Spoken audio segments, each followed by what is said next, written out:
There was a beautiful forest. It was full of peace. Birds, they were enjoying. They were dancing. And it was a sunny day.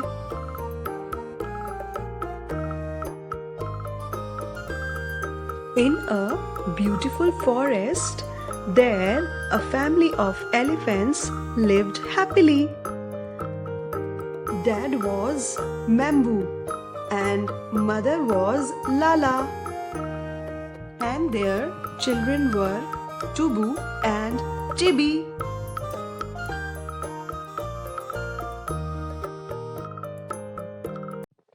One day, a big storm threatened their special tree. They knew they had to work together to save it. Mambo led the way, and they all wrapped their trunks around the tree.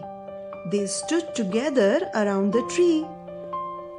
Together, they stood strong against the storm, keeping their tree safe. When the sun came back, they felt proud and happy. Tubu and Tibi realized how strong they were when they stuck together. From then on, they knew that supporting each other was the best way to face any challenge. I hope, dear all, you like this video, very educational and moral video. Please like, share and subscribe my channel. Bye bye. Take care.